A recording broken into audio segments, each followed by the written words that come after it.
Karena Ganjar tanpa dicalonkan oleh PDIP itu tidak akan sakti. Kesaktiannya di Partai Demokrasi Indonesia Perjuangan. Walaupun isu yang berkembang PDIP tidak begitu suka kalau Ganjar yang maju. Perilaku oligarki atau perilaku orang-orang yang berkuasa itu tidak mau ada yang namanya sirkulasi elit dengan cara yang beradab dan demokratis, tetapi bagaimana caranya mematikan kaki-kaki para pesaing di tahap awal ya, atau paling tidak mereka punya kunci untuk melakukan bargaining dengan orang-orang yang nantinya bakal terpilih atau orang-orang yang harus ditundukkan masanya.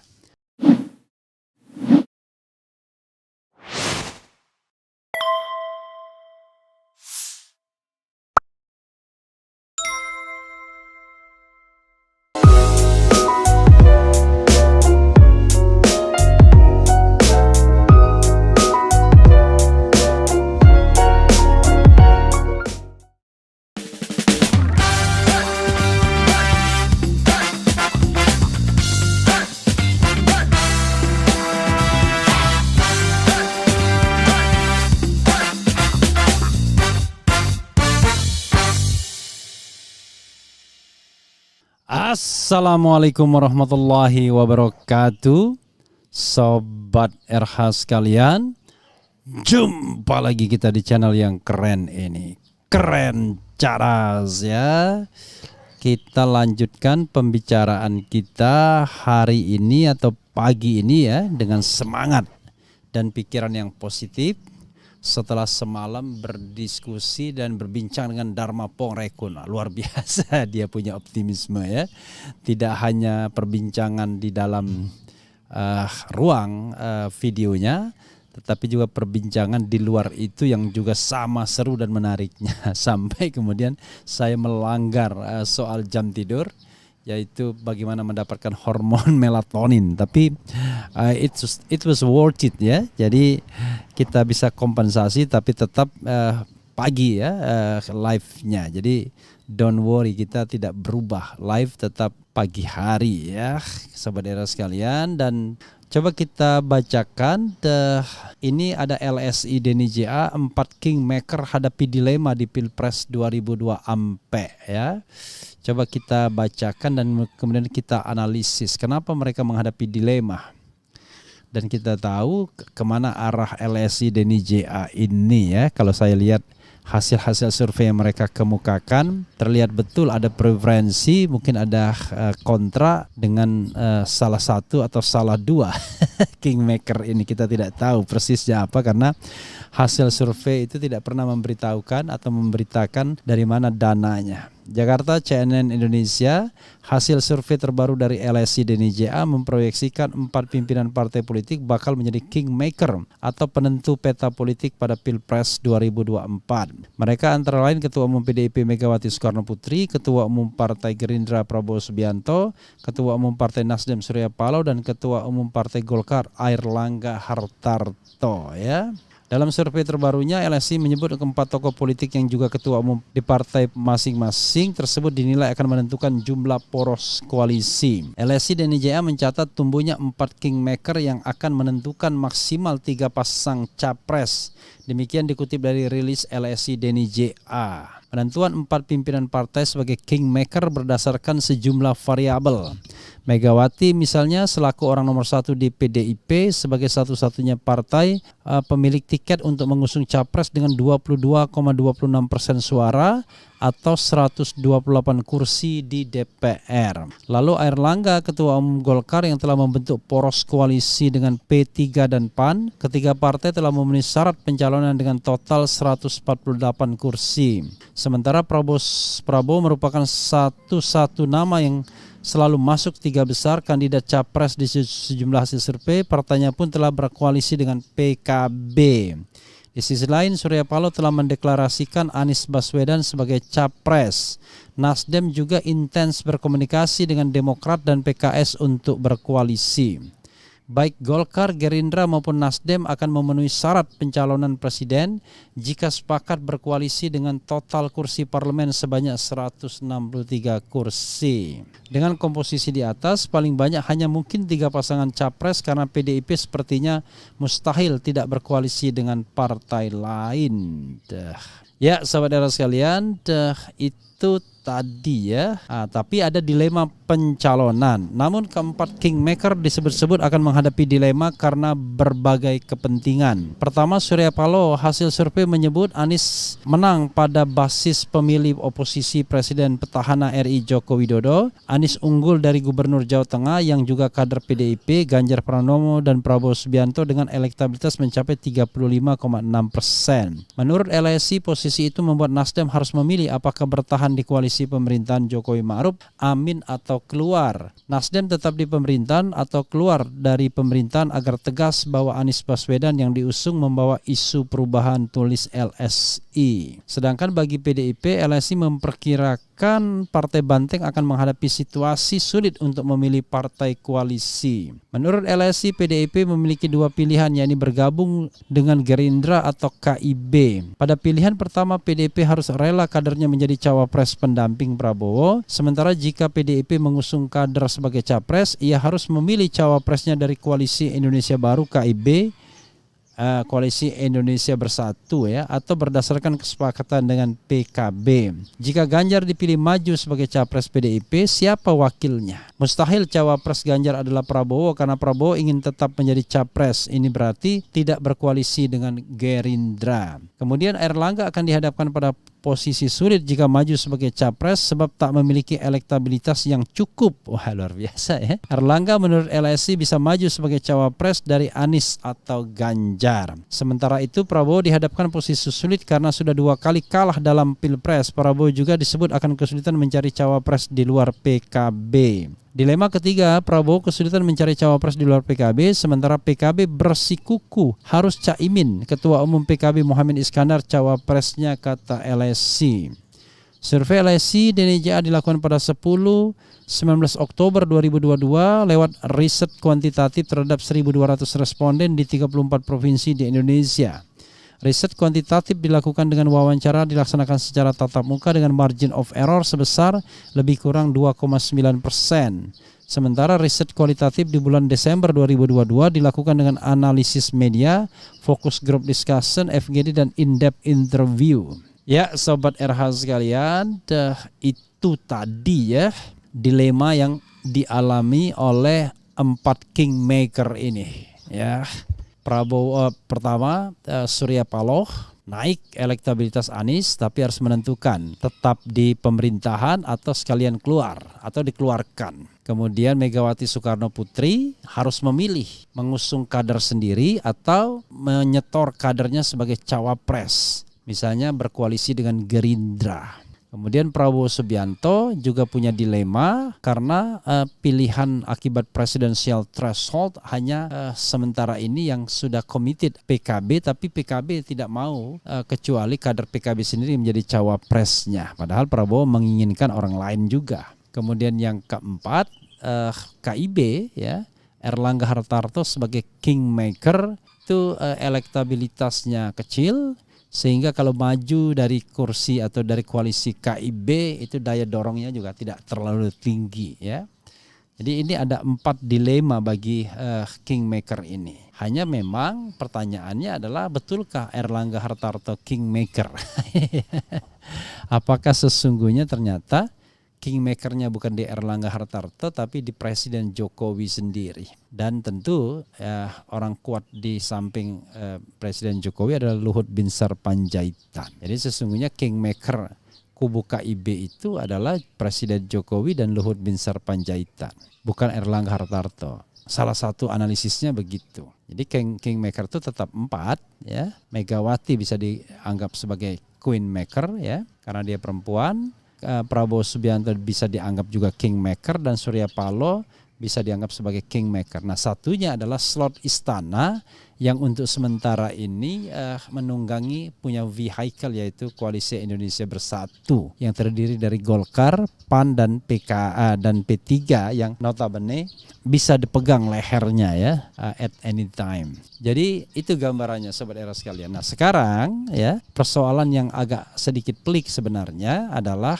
Istana sendiri. Istana itu mau kemana? Apakah PDIP mau gabung sama KIB untuk mencalonkan Ganjar Pranowo, ataukah PDIP ingin menggandeng partai lain untuk menyetor cawapres Puan saja? Jadi pilihan PDIP itu antara Ganjar dan Puan. Kalau Ganjar bisa dicalonkan sebagai calon presiden dan mungkin kerjasamanya dengan KIB, Koalisi Indonesia Bersatu, di mana wakil presidennya mungkin Erlangga Hartarto atau sosok lain, atau juga Ridwan Kamil, whoever. Tapi presidennya Ganjar. Tapi kalau dia menggandeng atau digandeng Gerindra, maka dia menyetor wakil presiden Puan Maharani untuk mendampingi Prabowo Subianto. Kita lihat ya Sobat Era sekalian, kemana arah koalisi ini. Nah sekarang untuk Anies Baswedan sepertinya ya it seems itu sudah kuat lemnya tiga partai ini, Nasdem, PKS dan Demokrat. Karena untuk Demokrat dan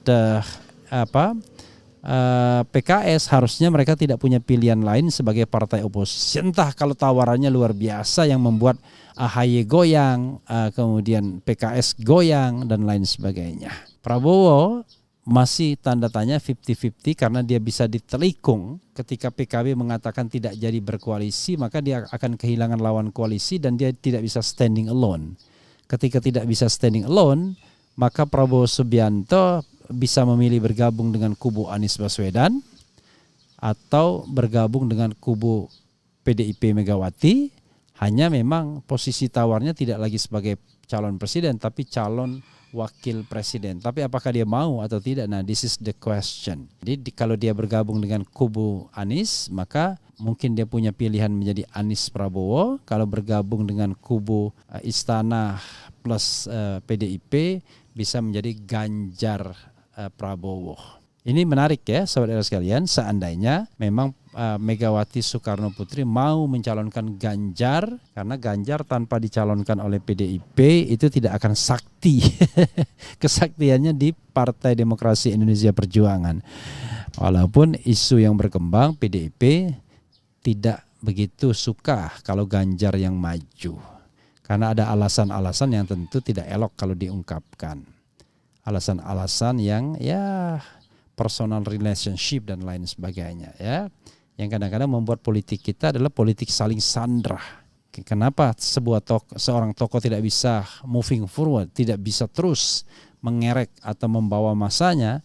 Karena tadi politik saling sandra yang merupakan politik politik kotor, politik purba di Indonesia ini. Karena perilaku oligarki atau perilaku orang-orang yang berkuasa itu tidak mau ada yang namanya sirkulasi elit dengan cara yang beradab dan demokratis, tetapi bagaimana caranya mematikan kaki-kaki para pesaing di tahap awal ya, atau paling tidak mereka punya kunci untuk melakukan bargaining dengan orang-orang yang nantinya bakal terpilih atau orang-orang yang harus ditundukkan masanya.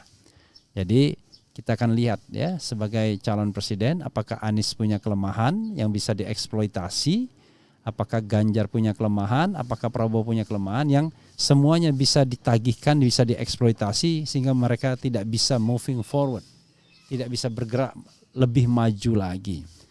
Tentu untuk membela kepentingan rakyat dan akhirnya ujung-ujungnya kepentingan oligarki lah yang akan dimenangkan. Nah, mudah-mudahan tidak terjadi ya dengan siapapun yang menjadi presiden di 2024. Tidak menjadi alat atau boneka atau antek dari oligarki. Sobat, kita baca komentar Sobat Era sekalian terkait dengan hal ini ya.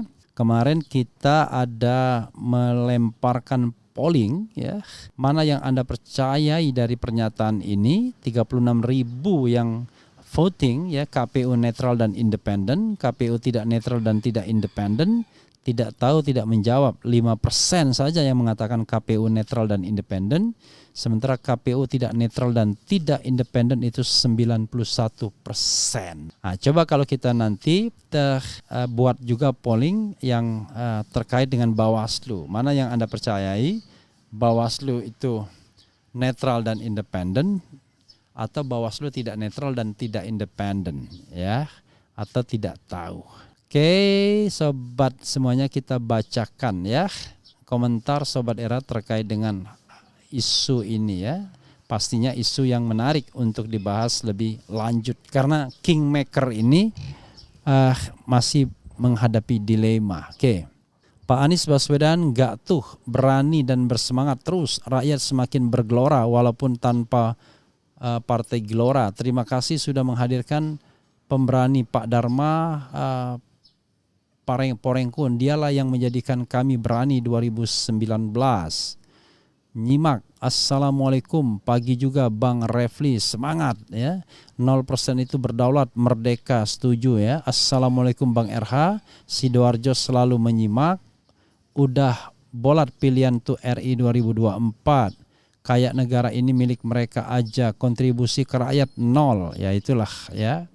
Kemudian Bismillah Bang RH, semoga Indonesia ke depan lebih baik. Satunya kata dan perbuatan kunci Indonesia jaya, amin. Kemudian rakyat cuma jadi penonton, nyimak aja Bang. Oligarki tadi ya, videonya bersama Jenderal Dharma. Bang, mana videonya bersama Jenderal Dharma? Tinggal di searching saja Sobat Era sekalian ya. Buka Refli Harun ya, kemudian dicari tinggal ya. Karena banyak keluhan dan mereka tidak menerima notifikasi dari RH Channel ya. Oke. Oligarki tetap di Indonesia ini terlalu banyak orang yang berambisi menjadi pemimpin, tidak bisa menjadi presiden ya, menjadi pemimpin partai setidak-tidaknya bisa ikut mengendalikan sebagian masyarakat. Semua ini politik cerdas dari seorang Prabowo Subianto. Balikin, balikin Indonesia seperti dulu lagi, balikin, balikin, bebas threshold. Ini lagu slang yang diplesetkan ya. Bang Refli, sebenarnya adakah cara jitu agar ambang batas PT 20% bisa dirubah menjadi 0%? Kok sepertinya rakyat Indonesia tidak memiliki kekuatan apa-apa untuk hal ini? Kuncinya ya untuk melawan oligarki, termasuk oligarki yang mempertahankan 20% hanyalah gelombang rakyat. Nah, kalau gelombang rakyatnya biasa-biasa saja, yang protes cuma berapa biji, berapa gelintir, ya itu nggak akan diperhatikan. Coba yang demo 1 juta ngepung istana misalnya, atau ngepung DPR, atau ngepung MK misalnya dalam tanda kutip kepungnya, ya mereka mungkin akan pertimbangkan untuk mengabulkan permohonan yang terkait dengan 0% ini. Karena saya duga ya 0% inilah jalan tengah, jalan keluar ya dari tokoh-tokoh yang menggagas agenda lain. Bukan agenda pemilu tapi penundaan pemilu, bahkan kembali kepada Undang-Undang Dasar 1945 yang berarti tidak ada pemilu presiden dan wakil presiden ya. Jadi kalau misalnya mau menghilangkan presidensial threshold ya so easy, tinggal keluarkan perpu dan itu cukup 1 hari saja. Karena kan tinggal menghapuskan ketentuan presidensial threshold dengan pasal-pasal lainnya yang relevan, ya sudah selesai. Kira-kira begitu ya. Bang RH, akhir tahun makin ngeri nih, banyak kerjaan hanya melayani oligarki. Kalau nggak bisa memimpin Indonesia ya jangan ambisi ya. KPU sudah banyak di booking oleh oligarki, sulit 0% terwujud karena saat ini pengusaha superpower. Ya, jadi sekali lagi sahabat sekalian ya, sontoloyonya Mahkamah Konstitusi adalah mempertahankan presidensial threshold yang sudah jelas-jelas tidak demokratis, menyebabkan pilpres itu hanya berputar di antara 4 orang tadi ya, yang katanya kingmaker tadi. Bayangkan, masa urusan pilpres hanya urusan Surya Paloh, urusan Megawati, urusan Airlangga Hartarto, dan urusan urusan Prabowo Subianto, Airlangga Hartarto, kemudian Megawati Soekarno Putri dan Surya Paloh. Jadi 4 orang itu saja, yang lainnya tidak ada. Kalaupun ada ya tambahannya Jokowi dan Luhut Binsar Panjaitan. Masa cuma urusan 6 orang itu saja? Mau tambah lagi ya AHY dan PKS ya. PKS tidak 1 orangnya. Masa urusan atau SBY misalnya. Masa cuma urusan mereka-mereka saja? Jadi 4 oligarki itu plus Jokowi, LBP dan SBY. Padahal ini negara besar. Masa rakyat tidak bisa menentukan ya akibat sontoloyonya putusan Mahkamah Konstitusi.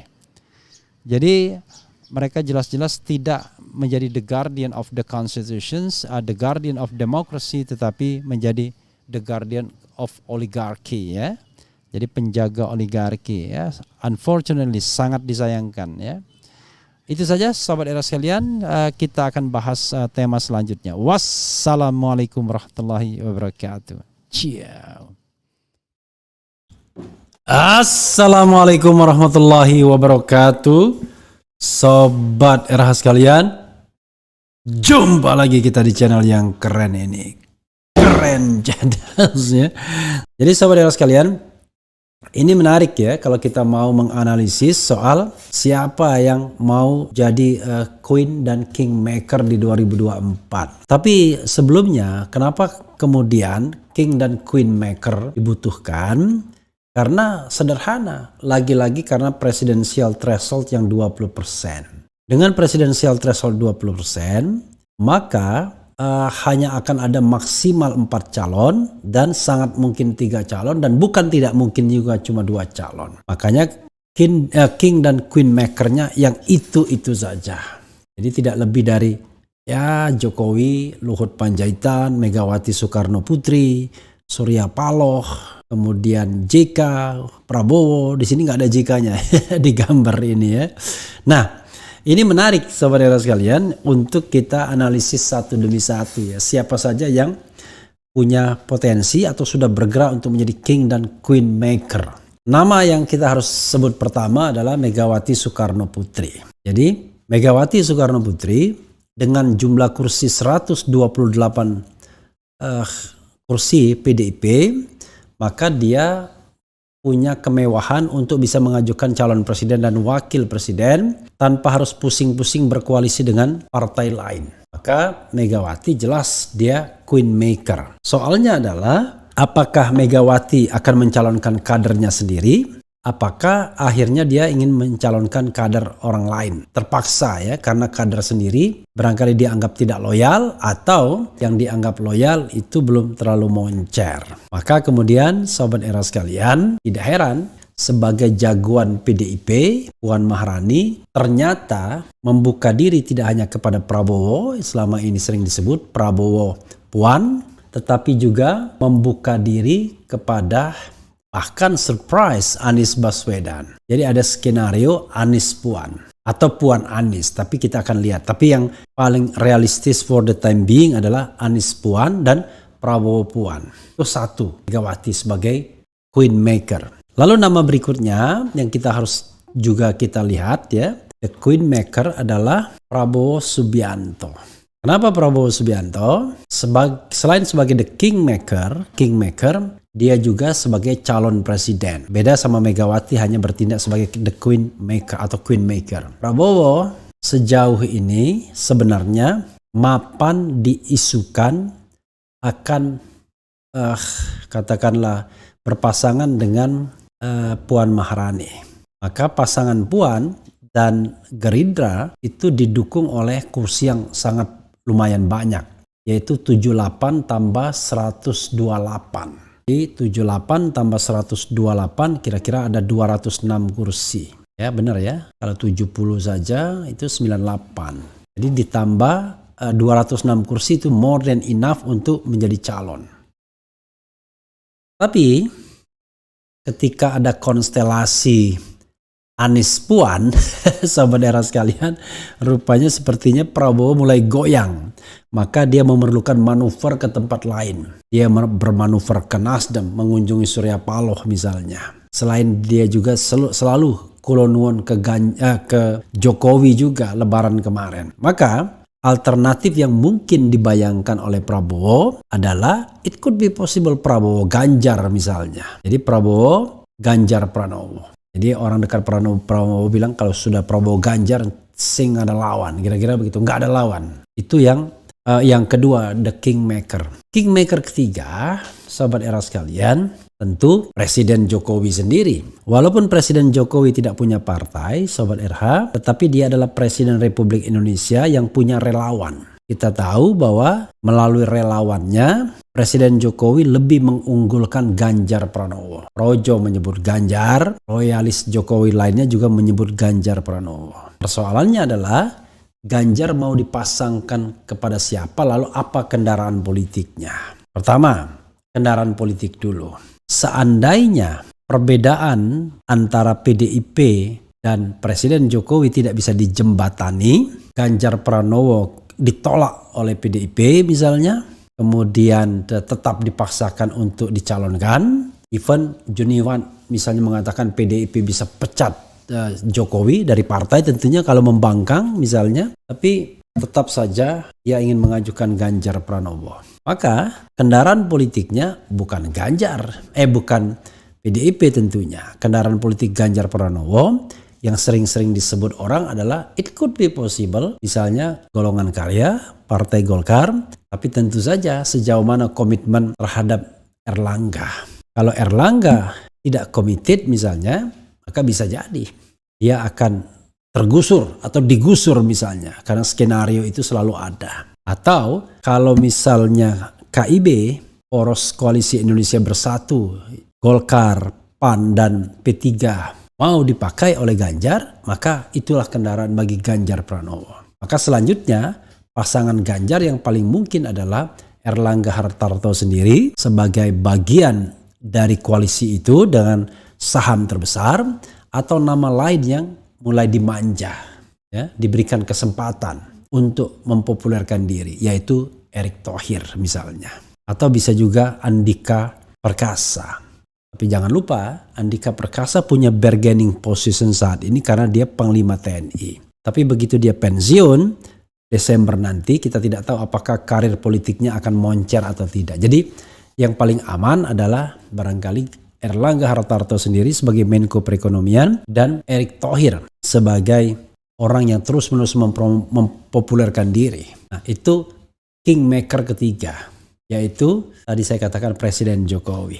Kingmaker keempat yang tidak bisa kita sepelekan juga adalah Surya Paloh. Sobat era sekalian, Surya Paloh bergerak juga rupanya. Kemarin dia ditemui Prabowo, tapi baru-baru ini dia menemui Presiden Jokowi dan konon diisukan mengusung pasangan Anies Ganjar. Saya tidak tahu komposisinya Anies Ganjar atau Ganjar Anies, tapi dalam benak saya seandainya itu disorongkan oleh Surya Paloh, tentu Surya Paloh menginginkan komposisinya adalah Anies Ganjar. Tapi Jokowi pasti menginginkan Ganjar Anies, kira-kira begitu. Lagi-lagi, siapa yang akan menjadi pendorong atau kereta bagi pasangan ini? Yang menjadi keretanya adalah tentu Nasdem sendiri dan mungkin saja kubu seperti Golkar misalnya. Karena Golkar Nasdem cukup. Dan kalau Golkar Nasdem itu adalah skenario awal sesungguhnya. Di mana pada waktu itu Nasdem punya rencana untuk mengadakan yang namanya konvensi dan sekarang tidak jadi. Karena tidak ada jaminan bisa mengajukan. Jadi itu ada skenario Ganjar Anies atau Anies Ganjar yang disulkan oleh Surya Paloh.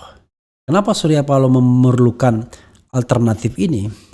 Karena alternatif ini akan dalam tanda kutip tidak menguntungkan PDIP. Seandainya PDIP melepas Ganjar Pranowo. Apalagi kalau pasangan Ganjar Anies atau Anies Ganjar ini terpaksa berhadapan dengan Prabowo Puan.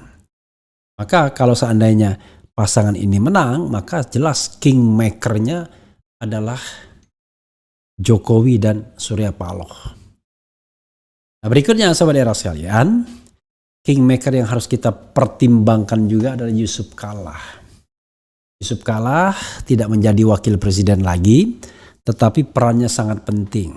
Kartu as, kartu jagoannya sama seperti Surya Paloh, Anies Baswedan. Makanya dia mendekatkan Anies dengan Puan. Sehingga dengan kemampuan komunikasinya dia bisa berkomunikasi kepada Megawati sehingga ada muncul nama Anies Puan misalnya. Di mana skenario Anies Puan ini skenario yang pasti tidak disukai oleh Surya Paloh. Karena Kalau Anies Puan, queen makernya adalah Megawati dan king makernya adalah Jokowi. Maksud saya Yusuf Kala. Saudara sekalian, terakhir the last but not least, king makernya dengan terbatas calonnya adalah SBY. SBY hanya menyorongkan AHY sebagai calon wakil presiden. Ya, walaupun sekarang barangkali calon presiden ya, tetapi realistisnya calon wakil presiden.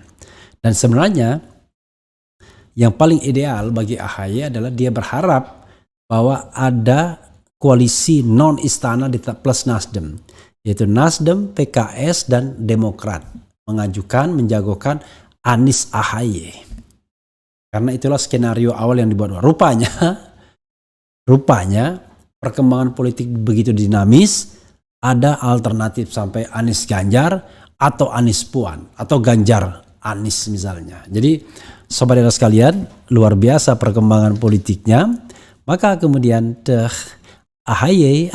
SBY tetap sebagai kingmaker, tapi dengan pilihan yang sangat terbatas, hanya menyodorkan AHY saja.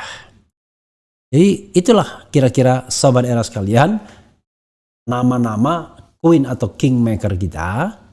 Dan unfortunately, sekali lagi, karena ini tidak adanya penghapusan terhadap presidensial threshold atau presidensial thresholdnya tetap dipertahankan, sehingga sosok lain seperti Rizal Ramli, Lanyala Mataliti, Gatot Nurmantio, mungkin juga Ridwan Kamil dan nama-nama lainnya tidak bisa menjadi baik sebagai kingmaker, queenmaker, atau menjadi capres itu sendiri. Sahabat sekalian, politik kita masih politik oligarkis, masih politik yang tidak partisipatif, masih politik yang tidak demokratis. Oke, sobat RH sekalian, coba kita bacakan komentar sobat RH terkait dengan itu ya. Oke.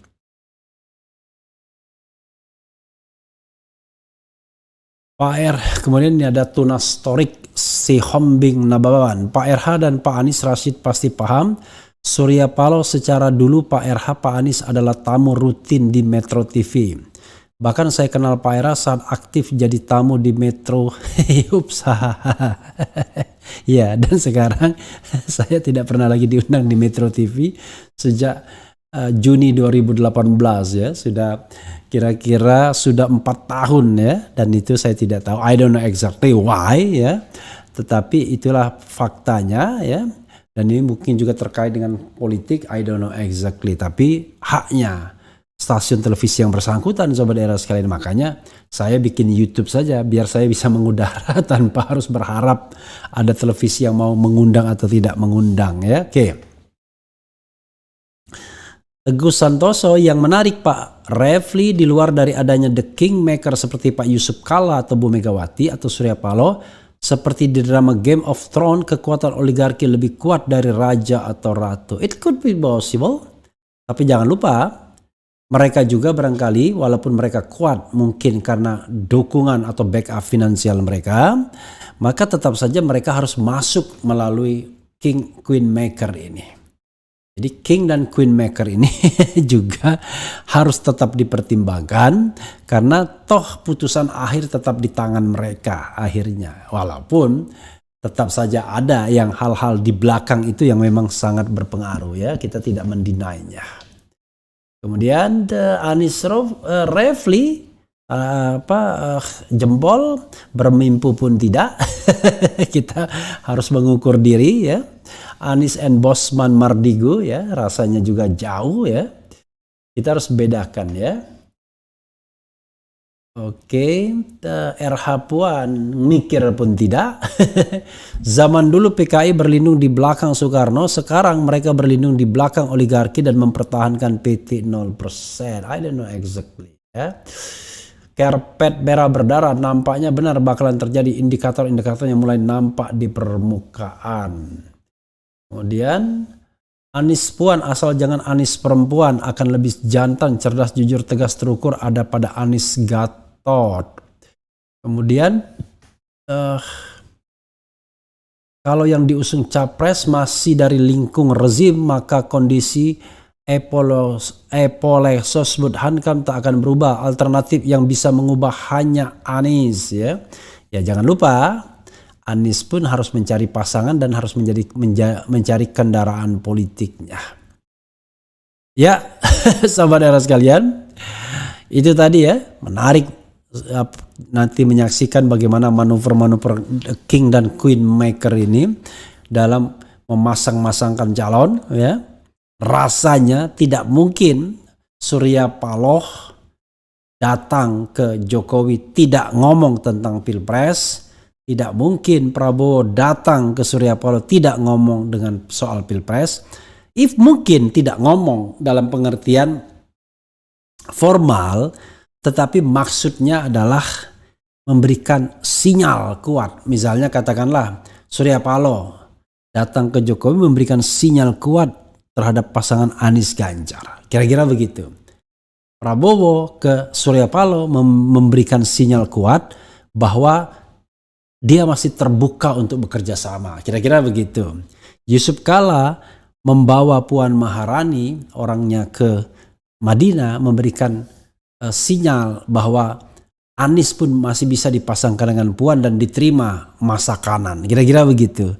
Jadi politik-politik simbol ini memang masih akan kuat, ya, termasuk juga politik patronase, ya, politik-politik yang belum menggambarkan bahwa kita punya demokrasi yang substantif. Karena calon-calon itu masih digeret-geret, ya, masih perlu didorong-dorong, ya, perlu dikasih kendaraan sampai kemudian bisa mengatakan, ya saya calon presiden yang sesungguhnya. Sobat era sekalian, itu saja ya untuk sementara. Nanti kita akan bahas lagi perkembangan-perkembangan lanjutnya. Wassalamualaikum warahmatullahi wabarakatuh. Ciao.